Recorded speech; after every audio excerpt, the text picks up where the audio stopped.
Okay, we've got, let's see, is that right? No? There we go. We've got a little bit of garage storage. Okay, and this is how you get to the electric service panel, and I'm going to move some of these things to be able to get there. And, not responsible. I brought you in here, though, to say, for one thing, this is the electric service panel. Load center, breaker box, call it what you will. It's 200 amps. Okay, it's rated for 200 amps. And I really like that everything is printed. I mean, that's just a pet, not a peeve of mine, but in some cases it's handwriting. And this is called printing. This is called handwriting, and handwriting isn't acceptable. Also, the manufacturer expected this to be duplicated so that if these stickers should be to be removed or fall off or something, then we have duplication. It can be traced back, and we know where everything goes and what it does. So we don't have any duplication here, and we got a little bit of handwriting in there. But this isn't the breaker box video. This is but this is the only time you're going to see the cover. Next time I operate the breaker box, the electric service panel, the video for this load center, some of these things will be moved and the panel cover will be off. I brought you in to make note that the air conditioning, the condensing unit, disconnect breaker, service breaker right there is 60 amps. 60 amps. That's what the manufacturer calls for. The condensing unit is properly fused. Coming along. Okay, the structure faces south, so we're on the east side of the garage. I'm just kind of kill two birds with one stone. This is your electric meter, and it should be sealed on three sides. So should the electric service disconnect box. It should be sealed. It shouldn't have all this brush and debris around it. It just shouldn't. Come along here. Now, the electric service disconnect box is not supposed to be located behind the condensing unit. It's not. I guess you get to see my method, huh? That's called being prepared, huh? Okay. This is the electric service disconnect box. It should be sealed on three sides. It should not be located behind the unit. In fact, it shouldn't be located within 3 feet of the unit, but it should be located within sight of the unit. And this is what it looks like when your home inspector gets electrocuted. This is how it happens. This is a safety video. Come on.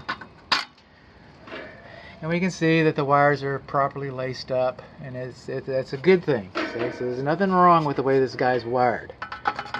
In fact, I'll leave this off and take a still image of it, but it should be sealed. So what we got here, this is the condensing unit. Some people call it the air conditioner. It's half of your air conditioning system. The other half is your indoor air handler that handles the fan that circulates inside, handles the furnace, and handles the evaporator coils, which is part of this guy right here. So, this is your condensing unit. If this unit was installed this morning, and it wasn't, we'd have a different type of foam here. This foam, since 2015, doesn't meet current standards. Alright, and these valve covers, okay, those are Schrader valves. Look that up in the dictionary. You won't find it. Okay, the refrigerant service valve caps, access caps, okay, those should be anti-theft Schrader valves. Keep children from huffing it, really. I mean, I get it. You don't want people stealing the refrigerant, but anybody that's capable of stealing refrigerant probably has a little universal key. Alright, but anyway, you're supposed to have those caps as of 2015. But this unit was manufactured in 2005. What does it mean when it's manufactured in 2005? It means that this unit is 16 years old. 16 years old. This equipment is engineered on paper to last about 20 years. You might have one that lasts 35 years. I did. It wasn't because of anything I did. I inherited it. It was old when I got it. I knew I was buying an old unit.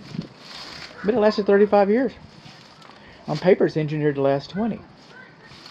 Las Vegas is going to give you 14.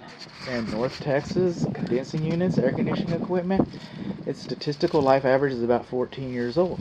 How old is this? 16 years old. So it's done about everything you could expect, you would want to expect it to do. I'm not saying that it's not going to work. We're going to find that out. I'm not saying that it's not going to last a little while, because it can. But I'm also saying that it would be reasonable, to budget for replacement. Why? Not just because of its age, because it's R22. R22.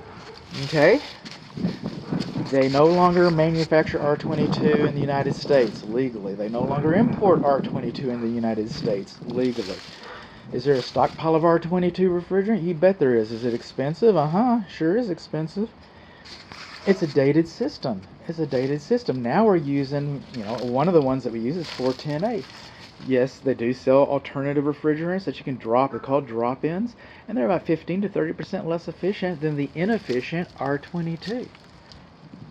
Just about any technician that comes out here, based on this unit's age and based on it being R22, is going to rightfully, is going to encourage you to update. Now, Texas Real Estate Commission is on or it's off. Is it performing the function for which it's intended or not? Or was it not installed properly? Or is it a safety issue?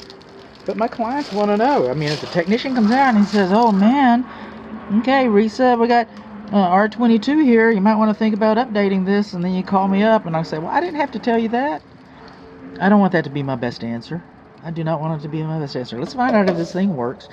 Mine at home is 18 years old. Mine at home has R22. I'm not changing mine till it breaks.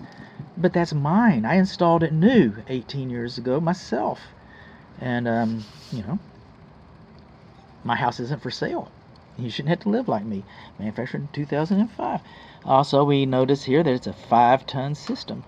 And it requires a 60 amp breaker. And you have a 60 amp breaker. That's how we started the video.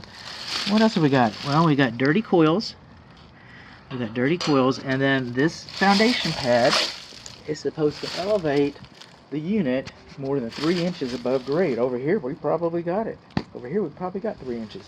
Back here, we do not have 3 inches. And that's so that water doesn't come in and compromise the pan.